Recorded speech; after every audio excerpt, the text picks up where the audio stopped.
El tema que he elegido creía que iba a asustar a la audiencia muy numerosa de las previas reuniones, pero veo que aún así estoy realmente impresionado por la cantidad de personas que pueden estar interesadas en este tema del que les voy a hablar hoy. Realmente todo lo que voy a describir son avances que han tenido lugar en este milenio, es decir, que digamos que la atofísica o la atociencia en general o el atomundo, digamos, nació oficialmente el año 2001. Por supuesto que hay una serie de conocimientos que ya se tenían, por supuesto, de los átomos constituidos por núcleos electrones, las moléculas, etcétera, pero el tema de hoy, aunque yo trabajo en femtoquímica, que es una escala de tiempos bastante más pequeña, pues realmente el mundo, el atomundo, es suficientemente atractivo como para merecer que se haga una serie de comentarios. Bien, aquí lo que tenemos, digamos, todo el mundo sabe lo que es una molécula pequeña, digamos, constituida por dos núcleos, una serie de electrones. Las vibraciones, una vibración tiene lugar en la escala de los femtosegundos. Femto recuerda a 15, digamos que es fácil de memorizar, entonces es 10 elevado a menos 15. Las rotaciones serían escalas del orden de 100 o 1000 veces más lentas y están en los picosegundos. La palabra pico es una palabra española, picosecond, que hemos introducido, digamos, un pico, una pizca, es una cantidad muy pequeña, 10 elevado a menos 12, pero hoy lo que vamos a hablar es de atosegundos. Ato es una palabra extraña, pero significa 10 elevado a menos 18 segundos, y es el movimiento de los electrones. A todos nos habían contado, cuando en el bachillerato, etcétera, pues tenemos un núcleo y tenemos luego una serie de órbitas. Esto es una representación clásica, no es la representación real, pero bueno, de todas formas, quizás los que hicimos el bachillerato hace una serie de años, en el átomo de Bohr éramos capaces de calcular la velocidad con que se movían esos electrones, que es realmente apabullante, ¿no? Y que están, digamos, en la escala de los 150 atosegundos. Conviene recordar en este punto, ver en qué escalas de energías, de distancias, de tiempos nos movemos. Y es importante recordar las unidades, digamos, de la energía potencial eléctrica. Digamos, el potencial es 27,2 electronvoltios, lo que los químicos llamamos un Hartree. El campo eléctrico es del orden de 10 elevado a 9 voltios partido por centímetro, la intensidad es del orden de 10 elevado a 16, la distancia, sabemos la distancia, el átomo de Bohr, el radio de Bohr es, digamos, medio Angstrom, si ponemos en nanómetros pues sería 0,0529, y las escalas de tiempo, la unidad son los 24 atosegundos. Bien, decía que en el bachillerato de hace 30 o 40 años yo creo que éramos capaces de calcular, o en preuniversitario, la velocidad a la que se movía en la órbita clásica el electrón. Digamos, tenemos simplemente el átomo de hidrógeno y sale del orden de, bueno, que he dicho, 150, no es una cantidad exacta, ¿no? Entonces, eso me vale un poco para recordar algunas cosas que ya sabemos, a ver dónde se va a anclar este mundo nuevo de que vamos a hablar, pero que realmente es importante. Y aquí, digamos, viendo que la audiencia pudiera ser en parte con conocimientos químicos, toda la química está basada en los orbitales. Estos orbitales están basados, digamos, en una aproximación matemática, la aproximación de Born y Oppenheimer, que no la voy a recordar ahora, que está metida en el hamiltoniano, todas las interacciones cinéticas y potenciales, etcétera, de las repulsiones de los electrones, atracciones con el núcleo, etcétera, pero lo importante es que, dado que los electrones se mueven con una velocidad muchísimo más grande que la de los núcleos, entonces se puede considerar que los núcleos están fijos mientras se mueven los electrones. En fin, esto realmente es una aproximación, pero toda la química estaba basada de momento sobre ello, de que los electrones, digamos, se mueven muy rápido y serían como una especie de nube, y los núcleos se mueven, digamos, 1000 veces, de una forma 1000 veces más lenta, ¿no? Esto un poco para recordar si no voy a meterme ahora más en profundidades. Lo que es importante, ya dando un salto muy grande, digamos, para los químicos, nosotros estamos acostumbrados a ver, si estamos estudiando, por ejemplo, una migración de carga en el N-metilacetamina, no hace falta dar muchos detalles, entonces aquí nosotros solemos pintar una serie de orbitales, aquí estaría la molécula, digamos, con estas líneas rectas, los núcleos, pero esas manchas, digamos, serían los orbitales. Y en esa migración, lo que se puede ver en la escala de tiempo, cómo va cambiando la geometría de esa molécula. Lo que es importante, en la femtoquímica estudiábamos el movimiento de los núcleos, pero si nosotros en la aproximación Bohr-Oppenheimer dice que los núcleos, digamos, son esclavos, porque los núcleos se mueven en el campo de potencial creado por los electrones y por la misma repulsión nuclear. Entonces sería muy interesante, al final lo que se busca es si esas nubes de carga nosotros las pudiéramos controlar, entonces podríamos controlar la reacción química, que en realidad lo que mide es cómo se separan, cómo se mueven, cómo vibran los núcleos, ¿no? Concretamente, aquí con otro ejemplo, digamos, tenemos una reacción química, esto sería una superficie de energía potencial, lo que tenemos es una reacción que pasamos de esta molécula del vinilideno al acetileno y pasamos por dos estados de transición. No voy a dar ahora detalles, pero lo que me interesa es que vean cómo esas manchas que, digamos, miden cómo se mueven los electrones y cómo son los que ellos condicionan la reordenación de los núcleos, ¿de acuerdo?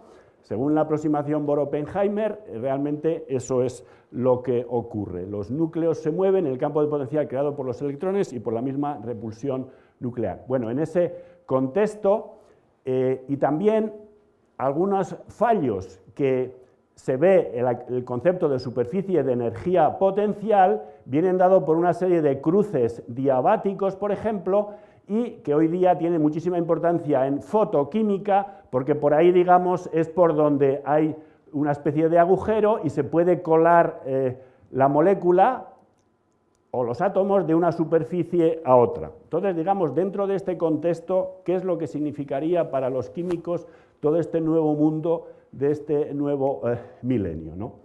Bien, entonces voy a volver un poco a los atopulsos. Y digamos que son experimentos que se dieron a partir del año 2001 en dos laboratorios, quizás se necesitaría conocer un poquito de la femtoquímica o de los nuevos láseres de femtosegundo.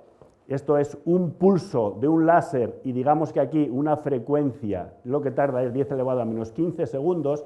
Si eso lo lanzamos sobre un chorro molecular, entonces, lo que produce este láser es dos cosas. Bueno, en realidad es una. Lo que hace es ionizar, si es muy, digamos, intenso. Lo que hace es sacar electrones y los núcleos se quedan convertidos, por supuesto, y se quedan los iones, ¿no?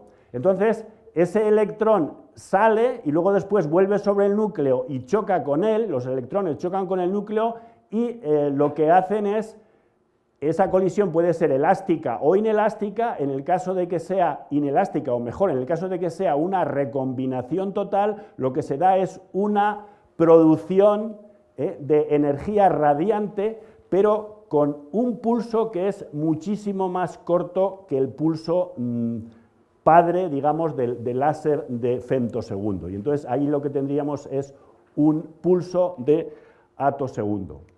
Lo que es importante recordar aquí, ¿a qué viene todo esto? Es que estamos hablando de láseres tremendamente fuertes, es decir, la intensidad de estos láseres es del orden de la interacción del núcleo con el electrón, de tal forma que lo que hace es modificar el potencial. El potencial en el que se mueve, digamos, el electrón, digamos en un orbital 1s, sabemos que estaría el electrón ahí y no puede salir, gira, etcétera, pero ¿qué pasa si tenemos un campo láser, que es este amarillo? Lo que hace es cambiarle, porque es del orden de magnitud de la interacción del núcleo con el electrón. Entonces modifica totalmente esta superficie. Si modifica esta superficie, lo que va a ocurrir es que se emitan digamos, estamos aquí, si cambia el potencial, aquí puede haber un efecto túnel. Digamos que sería el paquete de ondas del electrón, puede salir, se va, pero cuando el láser cambia de fase, llega a este punto que entonces vuelve. Y como consecuencia de la vuelta, choca sobre el núcleo y entonces en ese choque lo que hace es producir los atopulsos. Esa es la cuestión, es decir, lo importante es recordar este hecho, que estamos hablando de campos láser tremendamente fuertes, equivalentes a la interacción coulombiana núcleo-electrón. ¿De acuerdo? En el caso de una molécula, pues tenemos dos situaciones, los dos núcleos, digamos, y eso sería una sección nada más, esto sería cuando la fase está de una forma, aquí cuando ha cambiado, y entonces vuelve el sistema, ¿no? Entonces, esto realmente es lo que ocurre, sale por efecto túnel, y cuando vuelve, cuando cambia la fase del láser, cuando está de esta manera, le atrae y vuelve. Esto es un átomo y eso sería una molécula. Aquí está representado más o menos lo mismo, estoy insistiendo otra vez más o menos en las mismas ideas, efecto túnel, sale, vuelve y choca. El problema de que choque realmente es bastante curioso, tiene que haber una polarización lineal porque si a veces hay una polarización circular puede ser que el electrón al volver no ve el núcleo, por tanto no choca con él. Entonces dentro de este esquema, de estas ideas, he organizado un poco la charla de la siguiente manera. Lo primero que voy a insistir un poco en el mecanismo de esta dinámica en campos fuertes, los procesos, un mecanismo de 3 pasos que veremos enseguida, y casi lo he descrito ya, el proceso de datos segundos, cómo se generan los armónicos, el problema de la ionización sobre umbral, cuando tenemos la multiionización, la difracción de electrones. Esto sería un poco la parte de teoría. Después, claro, lo que se buscan son aplicaciones. Y las aplicaciones un poco basadas en el método de imagen, o lo que también se habla de cartografía de velocidades. Hasta ahora yo solamente he hablado de fotones en femtosegundo, pulsos en femtosegundo. Esos pulsos chocan con las moléculas y dan iones y electrones. Y esos electrones, cuando chocan de nuevo con los iones, lo que hacen es producir fotones. Es decir, que aquí tenemos 3 clases de individuos, 3. Electrones, iones y fotones, y cada uno de ellos nos va a permitir dar una información. Los electrones, si la difracción electrónica es elástica, pues veremos cómo se produce una autodifracción de tal forma que los electrones ven la molécula al chocar con los núcleos. En el tema de los iones, pues los iones lo que nos darán información un poco sobre cómo son esos fragmentos, cómo vibran los iones, etc. Y en el caso de los fotones, pues tenemos también una información de los armónicos, y ahora veremos qué significan, son frecuencias, digamos, de muy alto, que son múltiplos exactamente de la frecuencia del láser, y eso es un poco lo que sería que nos ha permitido, y concretamente diríamos a los que estudian tanto la estructura como la dinámica, la fragmentación, la reacción química, ¿qué es lo que nos ha permitido estos nuevos atopulsos? Respecto, digamos, una nueva visión sobre cosas que ya podíamos abordar con otros métodos. Ahora lo que pasa es que los abordaremos con métodos más potentes. Después, a continuación, pasaremos a estudiar otros fenómenos que no se podían abordar si no estamos hablando de pulsos ATO. Concretamente hablaremos de la interferometría, la emisión Oyer de electrones secundarios, como sabéis, la tomografía orbital, que es por si podemos ver los orbitales moleculares, y el tema de la localización de electrones. Y finalmente, algo que es muy importante hoy día es el tema de la metrología, de la cual, si da tiempo, también comentaré algunas cosas. Vamos entonces un poco a insistir otra vez en la dinámica electrónica. Bueno, si tenemos un electrón en un campo láser, ahí lo que podemos calcular es aceleración, esto es clásico, digamos, está considerando en unidades atómicas la masa, h, etcétera, y lo que tenemos es las fórmulas ya conocidas de todas las magnitudes, y eso lo que nos mide es que podemos estudiar realmente el movimiento. Concretamente, aquí si tenemos la molécula, esto es realmente digamos, la superficie, digamos, la cota por la que se mueva la energía que esté, y esto sería cuando ya está saliendo por efecto túnel, digamos, obviamente el paquete de ondas, por el principio de incertidumbre, se va haciendo más grande y cuando cambia la fase volverá. Esto sería una visualización prácticamente casi clásica de lo que hacen los electrones. Y aquí hay trayectorias cortas, trayectorias largas, etc.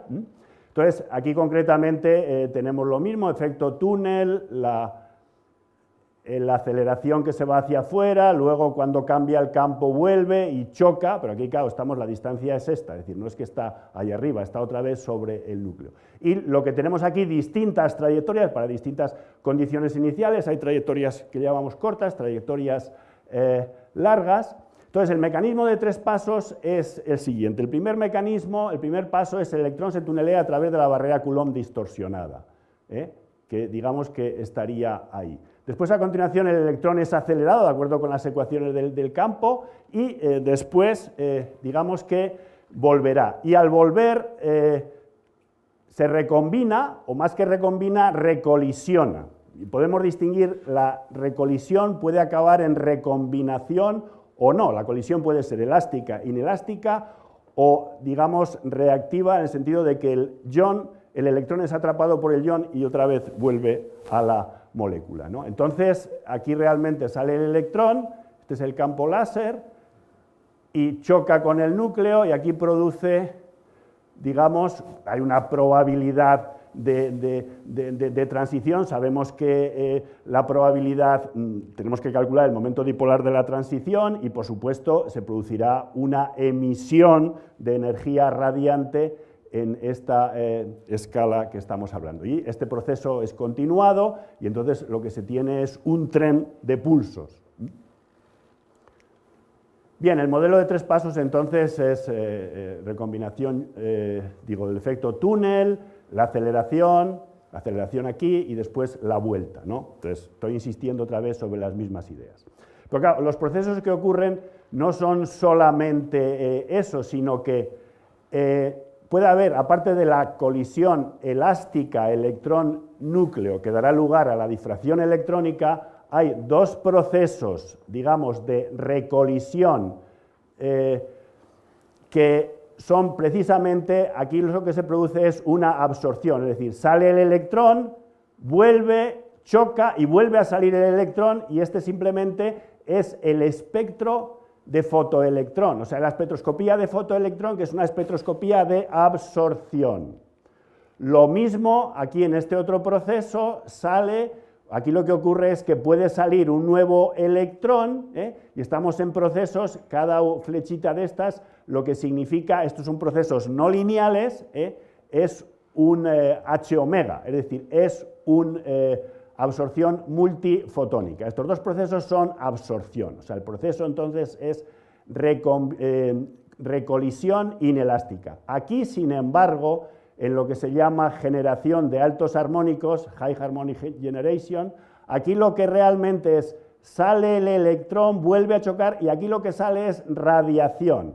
¿Qué es lo que ocurre? Que el electrón choca contra el ion y lleva a ese electrón al estado fundamental y por tanto lo que produce es espectro, aquí lo que produce realmente es el atopulso o los atopulsos. ¿De acuerdo? Esto es absorción, absorción y emisión. Y aparte de eso, el otro que queda es la difracción elástica. Bien, entonces, en cuanto a la teoría, por supuesto, nosotros estamos hablando de hamiltonianos, estamos hablando de interacciones. Aquí se supone que la interacción de Coulomb de los estados electrónicos, pues se ignora la interacción del núcleo con el electrón una vez que el electrón ha pasado ya el túnel. Y se ignora también la interacción del láser con los estados ligados. Lo que interesa es simplemente la interacción del láser de femtosegundo, en general con un único electrón, que es Single Active Electron. Esa sería un poco la teoría, que por supuesto es una teoría muy aproximada, hoy día por supuesto superada. Os podéis imaginar que hay problemas de correlación, no solamente estamos hablando de un electrón, pero para fijar ideas estamos hablando, para centrar ideas, digamos, de un solo electrón. Aquí el hamiltoniano, entonces, esta sería la ecuación de Redinger dependiente del tiempo, esta sería la interacción, y esta es la interacción del campo con el momento dipolar.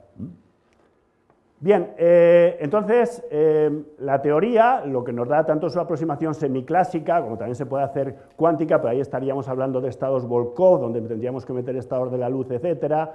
Entonces, lo que tenemos es una transición dipolar, el campo con el dipolo, de la distribución de cargas núcleo-electrón. Después lo que tenemos es el proceso de la propagación, donde tenemos aquí la acción de la trayectoria, y después lo que tenemos es la recombinación. Ese es el resultado final, que simplemente está puesto ahí para fijar un poco ideas. Bien, quería insistir un poco sobre la ionización sobre umbral, que este es un proceso, este es un espectro, digamos, de la absorción, en este caso, de fotoelectrón, y aunque están espaciados lo mismo que el espectro de generación de armónicos, sin embargo, este fenómeno fue descubierto bastante antes, y el efecto de la generación de armónicos es un efecto más reciente. Esto es absorción y la generación de armónicos es emisión, como os he más o menos insistido. Bien, entonces vamos a hablar un poco de la generación de armónicos. Aquí tendríamos prácticamente lo mismo que habíamos puesto antes, y aquí lo que decía es que el valor de expectación, si hacemos la transformada de Fourier, digamos, de la aceleración del dipolo, donde tenemos es el gradiente del dipolo más el campo, y entonces todo esto al cuadrado, eso es proporcional, digamos, a la intensidad de esos picos de los atopulsos. Bien, entonces, ¿cómo se crean los pulsos individuales? Lo que decimos es, realmente lo que ocurre, este es el campo láser, aquí estaría el electrón, esta sería la trayectoria del electrón, vuelve, y aquí al chocar lo que hace es producir el primer pulso. Después tendríamos, pero claro, este fenómeno lo que tiene lugar es en medio pulso. Así, de esta manera, cuando se tienen todos estos, lo que se hace es generar armónicos.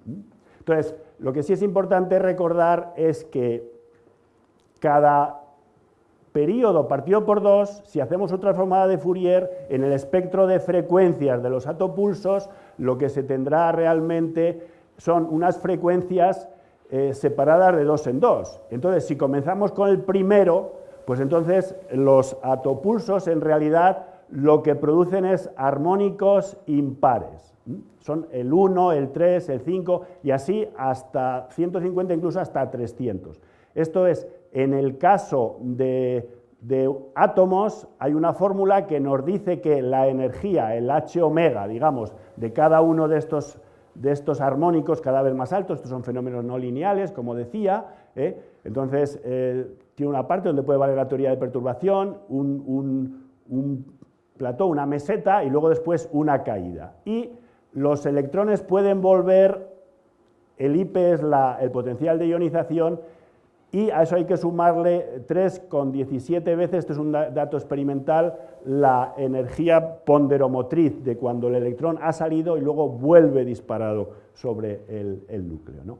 Bueno, entonces, aquí lo que vamos a ver, vamos a tener un pulso femto, un paquete de ondas electrónico, y el pulso ato, digamos, ¿no? Entonces, aquí un poco vemos, aquí se puede observar un poquito en el tiempo, aquí lo que tenemos es, en rojo está el pulso de femto, en verde es la trayectoria del electrón, y en azul es el atopulso.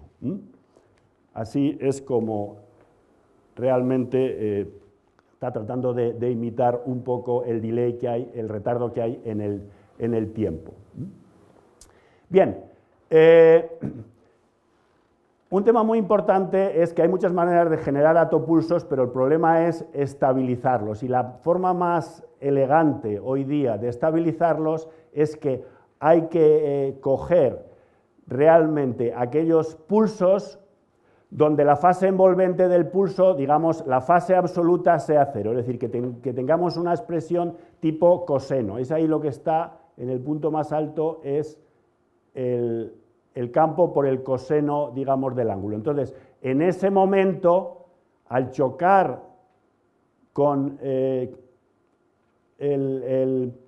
los electrones, cuando vuelven y chocan con el núcleo, lo que hacen es producir los pulsos, digamos, más estables. Aquí están diferentes fases y aquellas en las que la separación y la marca son más estables son realmente esas. Bien, entonces aquí tenemos lo mismo. Lo que se puede conseguir es entonces distintas imágenes, cuando tenemos el pulso, el jet de moléculas y los electrones salen y vuelven y dan distintos choques, digamos, y entonces producen a frecuencias correlativas pues estos atopulsos. Lo mismo se pueden conseguir para el N2 y se pueden esto alinear. Aquí no he hablado del alineamiento y orientación y no he hablado de la polarización, pero está claro que luego saldrá alguna imagen que aclarará un poco estas ideas. Bien, entonces, con esto vamos a pasar un poco a aplicaciones. Aplicaciones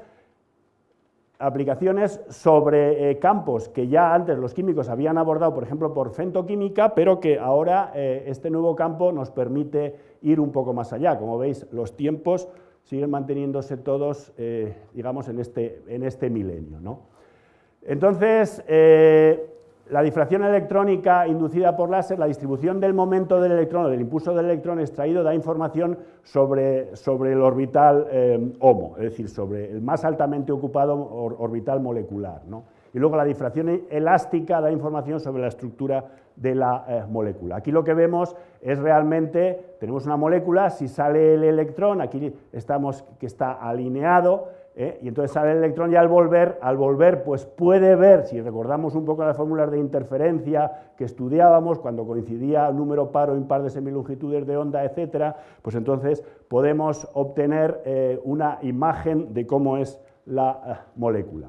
Y esto es lo que se puede obtener para átomos, moléculas, donde ya la simetría se pierde, y esos son realmente cortes. Otra cosa, que ya estamos hablando de hechos bastante interesantes, que a los químicos son especialmente útiles para distinguir la distinta naturaleza, como sabemos, del oxígeno y del nitrógeno, uno es paramagnético, el otro no. Entonces, realmente podemos hablar un poco de la distribución angular y frente a los alineamientos, cuando tenemos un alineamiento perpendicular o paralelo, sabemos realmente, este tiene dos electrones desapareados, un orbital antienlazante, sin embargo tenemos el nitrógeno que su distinta estructura, y no da para entrar ahora en detalles, pero quiero decir que permiten estudios muy interesantes de difracción. Bien, y en cuanto a la dinámica de reacciones, el nuevo método lo que actúa es un poco de reloj molecular por lo siguiente, frente a otros experimentos que se llamaban pan-proof o de bombeo sonda. Y es el siguiente: los electrones, cuando salen del átomo, digamos la ionización, entonces tenemos un paquete de ondas de los electrones, pero a la vez tenemos un paquete de ondas vibracional del ion, y esos dos están correlacionados.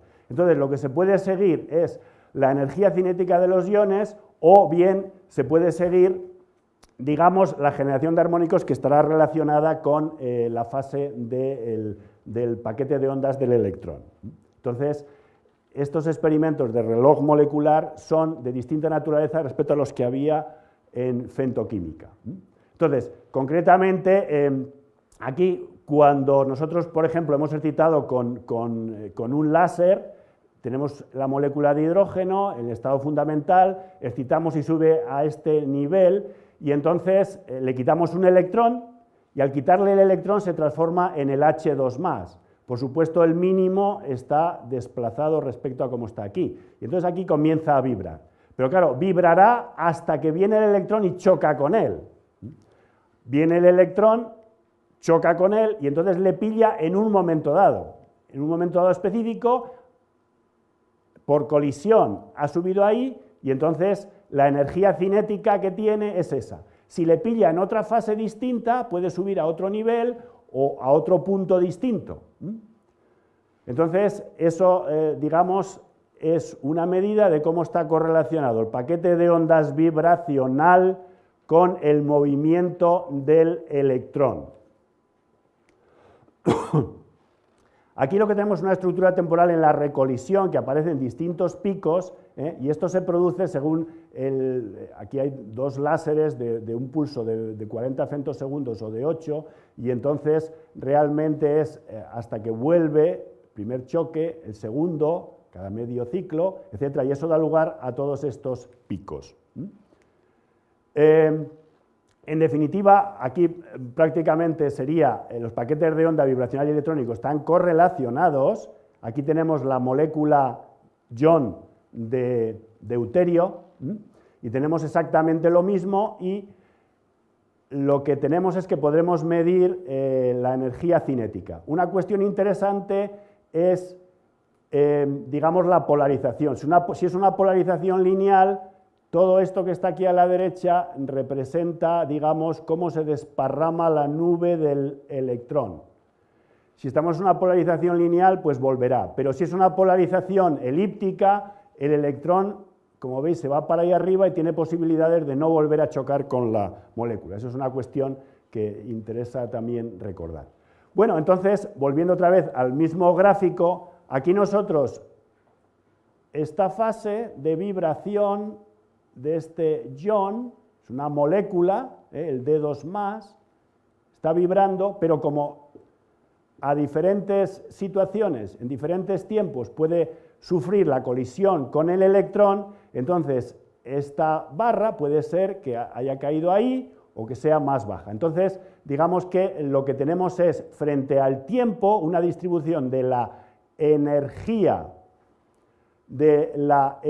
y por tanto de la distancia, digamos, nuclear respecto al tiempo. Entonces, de alguna manera nosotros tenemos una información interna de la evolución de la molécula.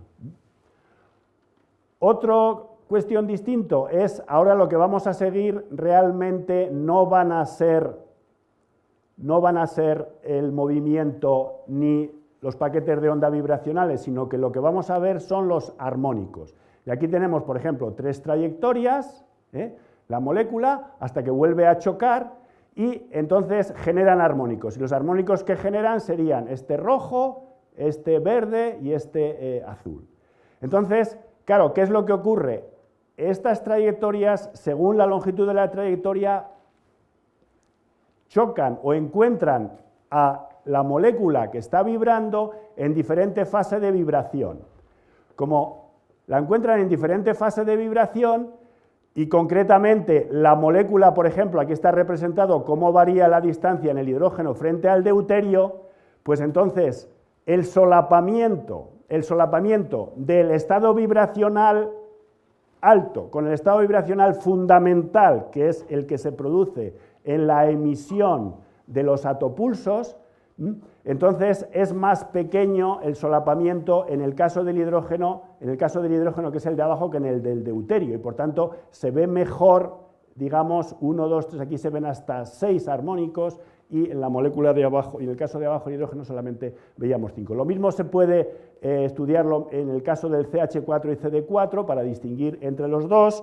Lo mismo, digamos, cuando tenemos en una reacción química, si tenemos el CH4 o tenemos el ion, cada uno tiene distinta simetría, uno es tetraédrica y otro es un C2V.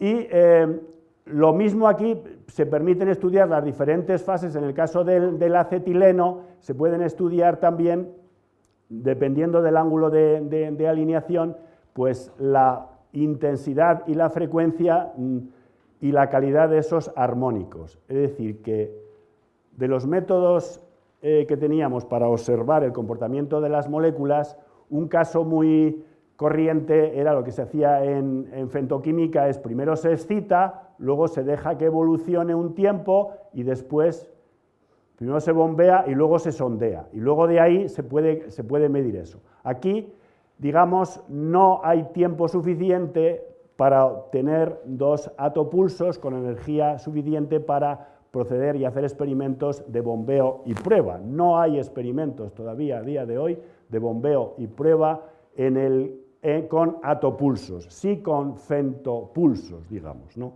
Aquí sería más o menos un poco lo mismo.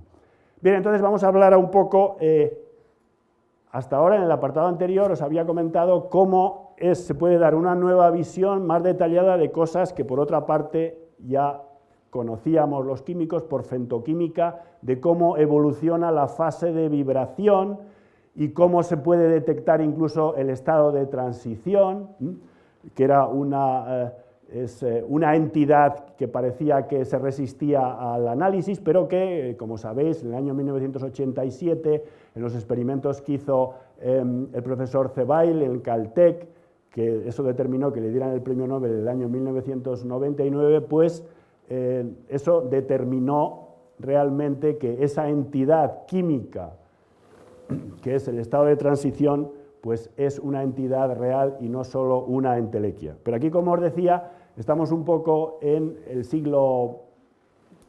el nuevo milenio y estamos hablando de atofísica. Ya he hablado también de atoquímica, pero bueno, ¿por qué hablo de atofísica? Pues hablo de atofísica porque realmente un cálculo muy simple, si tenemos el principio de incertidumbre y le damos a delta de t 10 elevado a menos 18, la imprecisión en la energía es 40 electronvoltios. Los enlaces en química son del orden de 4 electronvoltios, es decir, que estamos con un orden de magnitud por encima. Sin embargo, bueno, es muy discutible si realmente no es interesante para la química también la atofísica, pero os dais cuenta que moverse en la escala de 10 elevado a menos 18 significa una imprecisión de 40 electronvoltios y ahí las moléculas se rompen todas. Bueno, hay una serie de fenómenos que vamos a discutir brevemente: la interferometría electrónica, como veis, la ionización de electrones del core, los procesos Auger de emisión de electrones secundarios, el efecto túnel, tomografía orbital, etc. Y todos, como veis, realmente, aunque es curioso porque solamente hay como 6 o 7 laboratorios muy grandes en el mundo, la tecnología del atopulso es muy complicada. En España se está instalando en Barcelona, en Cataluña, pero de momento no hay ningún laboratorio funcionando. Bien, entonces la interferometría, el dispositivo experimental, lo que consiste es, lo que hay que juntar es, aquí viene el láser, aquí tiene un Blin splitter, pero aquí, digamos, estaría por donde el nozzle, por donde sale, digamos, el gas, ahí choca y se producen armónicos, digamos, que están en el orden de ultravioleta, rayos X blandos, digamos, ¿no?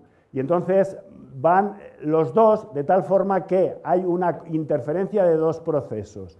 Si, digamos, bueno, ahí faltaría sería, digamos, un armónico sería Q más 2 por omega menos omega, y aquí Q omega más omega. Si sumáis los dos, ahí, perdón, hay un error, lo que se produce es una interferencia, y entonces en esta interferencia, digamos, en el caso que haya una ionización de un atopulso en presencia de un rayo láser infrarrojo, que ese es el de femtosegundo, y aquí se produciría el de atosegundo. Entonces, esta es la cartografía de velocidades o de momentos de la molécula. Aquí teníamos lo mismo que veíamos antes, la amplitud de transición con sus diferentes componentes. ¿Y qué pasa si concretamente ponemos dos pulsos de atosegundo superpuestos al pulso del láser? Entonces, lo que ocurre es que se obtiene esta imagen de difracción.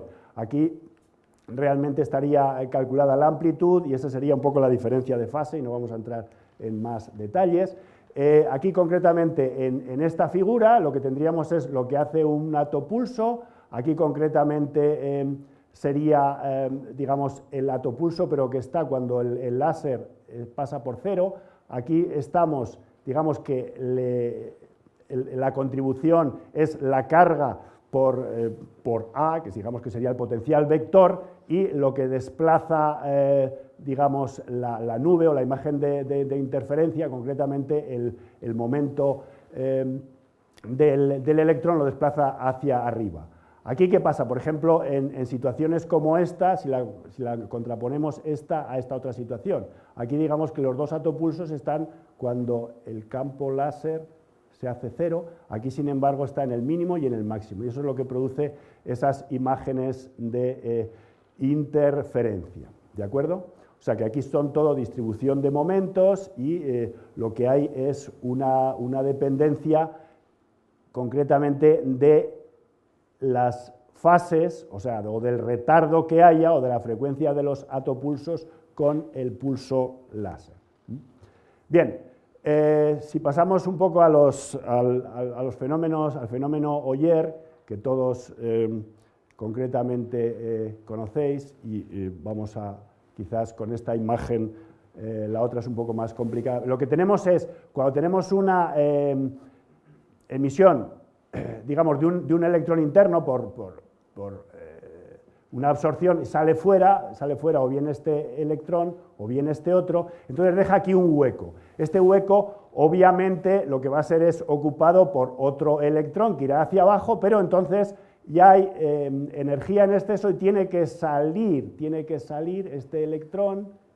Esto es una emisión Oyer, es un proceso, es una emisión de electrones secundarios y entonces lo que se puede en estos experimentos es medir esta primera pico, digamos, es lo que tarda es en la absorción de un electrón interno del core o de valencia y sin embargo el proceso de absorción de una emisión de electrones Oyer secundarios es un proceso, como veis, más lento. Todo esto, bueno, pues se puede seguir sin entrar a lo mejor aquí en muchos detalles. Lo que se hace es, realmente es tener dos colores, aquí está, digamos, el gas, y aquí se hace converger realmente con un espejo doble, se hace digamos, converger dos cosas. Por una parte el rojo, que es el láser de femtosegundo, y por otra parte el pulso este en negro, que está ahí, que avanza también en esta dirección, el atopulso este, y que entonces esos dos colores lo que hacen es producir realmente sobre el electrón, le da un impulso, y entonces eso es lo que hace que según el desfase entre el pulso láser y el atopulso, lo que se obtiene es una distribución de energía cinética de los electrones Oyer. Bien, otro tema sería un poco la tomografía orbital, que esto es un tema que está dando mucho de sí y concretamente una cuestión muy importante para los químicos: si se puede ver un orbital, si lo que se ve es su cuadrado, ¿qué información se puede obtener generando armónicos en atopulsos, ¿no? Entonces, bueno, los pasos que hay que hacer es, hay que alinear el eje molecular en coordenadas de laboratorio y luego una ionización, y después hay que proyectar el paquete electrónico para generar armónicos, ¿no? Entonces, bueno, esto básicamente es casi lo que pintábamos antes. Aquí, digamos, está representado un poco el electrón. Esto se puede, el desparramo es bastante grande y se puede muchas veces en los cálculos sustituir por una onda plana. Aquí tenemos el estado fundamental y después tendríamos el estado excitado. Entonces tenemos una superposición, lo que da lugar es a un momento dipolar inducido, y la densidad electrónica, que es, digamos, es su cuadrado, que no es exactamente lo mismo. Bien, entonces estos experimentos están hoy día en revisión otra vez, y concretamente el tema es si el orbital HOMO, el 3 sigma G del nitrógeno, tiene esta forma o esta en otra proyección. Este sería, digamos, el experimental y este es el teórico. Entonces, cuando se reconstruyen los orbitales, pues realmente el orbital ab initio no tiene exactamente la misma forma. ¿Qué es lo que ocurre? ¿Qué es lo que se ha observado? Pues alguien dice, nos han contado siempre, la función de onda no es un observable, es su cuadrado. Pero aquí realmente es un poco la imagen de los choques de los electrones con la molécula en diferentes orientaciones y el efecto que eso tiene en la emisión de atopulsos. Lo único que sí que nos deja bastante, digamos, impresionado realmente por el nivel. Aquí sería más o menos una descripción en 3 dimensiones de exactamente lo mismo, ¿no? Bien, otros temas que quedarían, la localización electrónica. Bueno, pues la localización electrónica es un tema realmente muy curioso, muy importante. Aquí, en este experimento, se tiene la molécula de D2, se le extrae un electrón y tenemos la molécula de D2+ con un solo electrón. Y ahora, por recolisión, lo que la podemos es subir. Aquí estamos en el estado 1 sigma G Gerade, digamos, y está en 2p sigma U Ungerade, ¿no? Entonces, está moviéndose entre esa superficie y la superficie de abajo. Si hacemos una combinación lineal de los dos, la superposición produce una localización en el núcleo de arriba o de abajo según el carácter Gerade o Ungerade. Entonces, cuando la molécula se disocia, el electrón se localiza en el núcleo D+ de abajo. Aquí, digamos, sería una imagen del momento, digamos, que puede salir hacia arriba o hacia abajo, y aquí, dependiendo un poco del control de la envolvente de la fase del pulso, pues se puede obtener una distribución que no es realmente igual para los dos, sino que hay una localización, por tanto, electrónica. Lo mismo, una localización del agujero del core electrónico en el N2. ¿Qué pasa si el N2, digamos, pertenece o se puede considerar como un electrón perteneciendo a uno de los átomos? Esto, perdón, es la típica estructura que todo el mundo, digamos, está acostumbrado a ver, como los electrones y los orbitales moleculares, el enlazante, el antienlazante, etcétera, como se va situando. Y entonces aquí lo que tenemos es la emisión de un fotoelectrón desde un orbital localizado. Entonces la proyección es esta que está en rojo, como se ve que es localizada. De la misma forma, claro, cuando ese electrón ha salido, lo que va a ocurrir es que un electrón va a bajar a ocupar ese núcleo y luego va a haber, por tanto, una emisión de electrones secundarios, que es la emisión Oyer. En esta otra situación, sin embargo, si cogemos electrones de los orbitales moleculares, la distribución es, aquí en rojo, es mucho más simétrica que en el otro lado, lo mismo que la emisión de electrones Oyer. O sea que, por tanto, estos experimentos consiguen, digamos, localizar los electrones. Y ahora ya un poco para terminar, me quedaría ver un poco el tema de la metrología en atopulsos. El tema de la metrología es muy importante y esto habría que enmarcarlo también dentro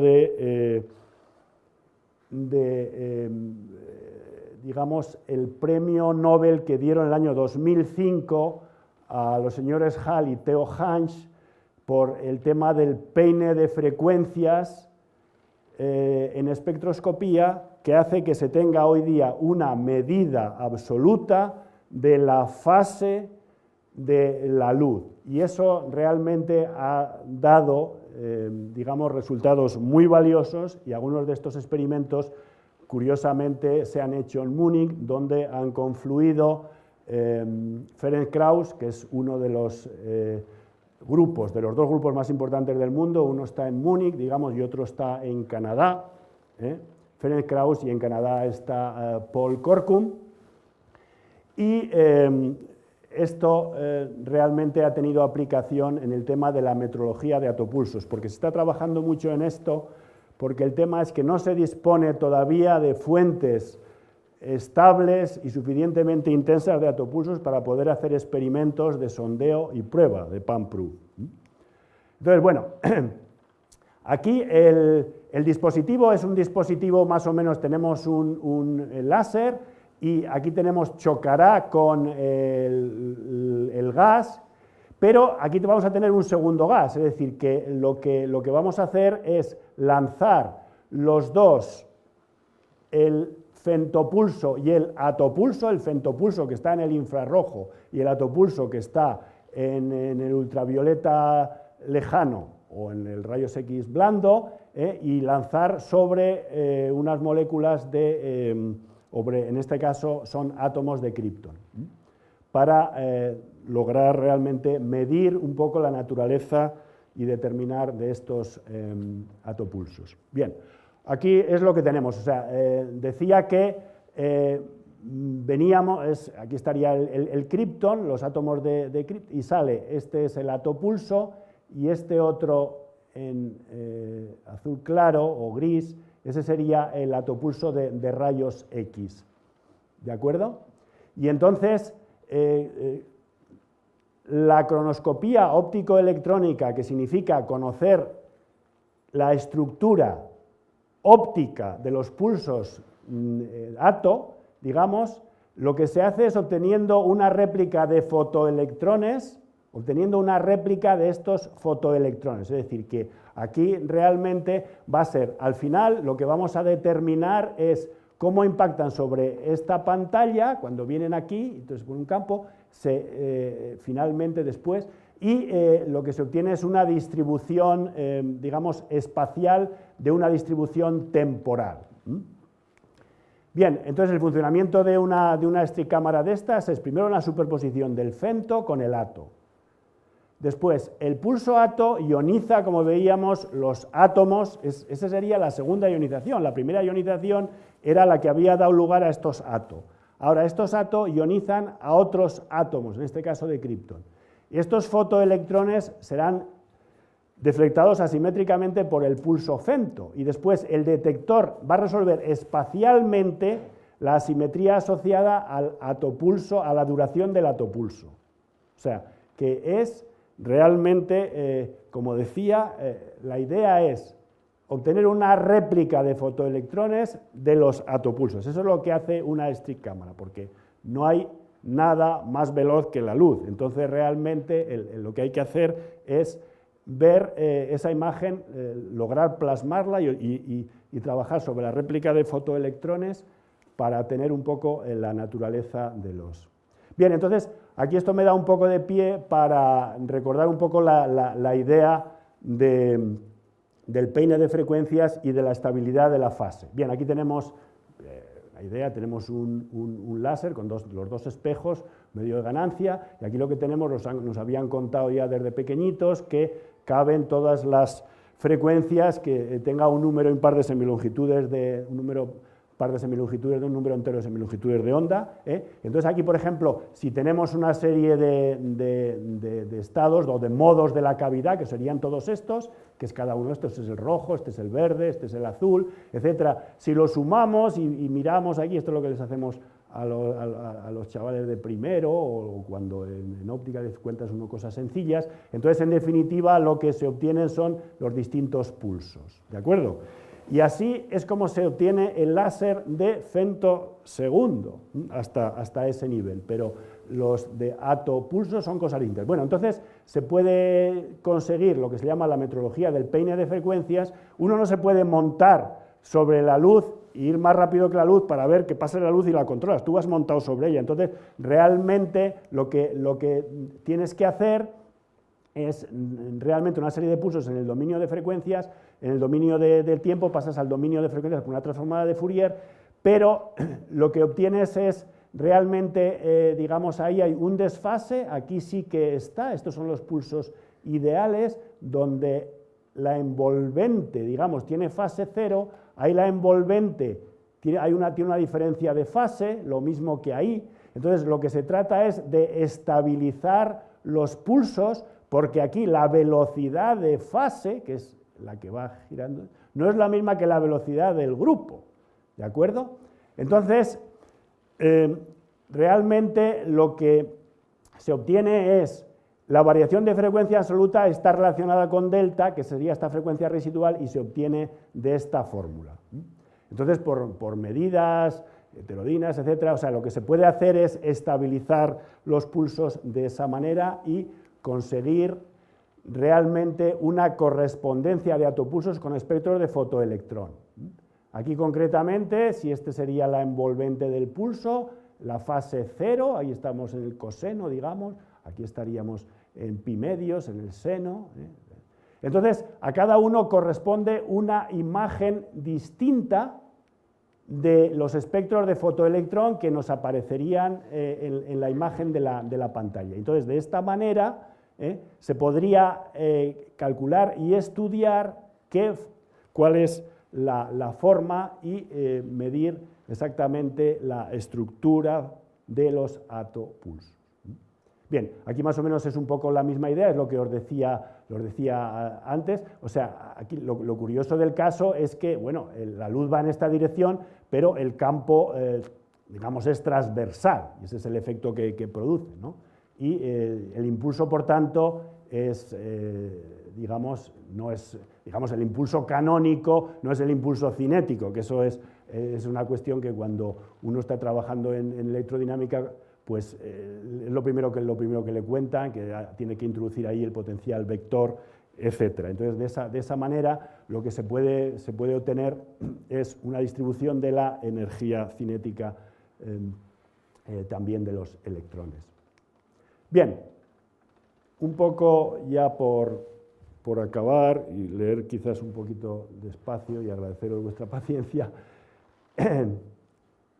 Quizás en toda mi charla pues se supone un poco conocido el tema de los femtosegundos, pero bueno, las cosas van a una velocidad tremenda, digamos, el premio Nobel fue en 1999, los experimentos fueron en 1987, ahora la tecnología de atopulsos es radicalmente distinta de la de femtosegundos.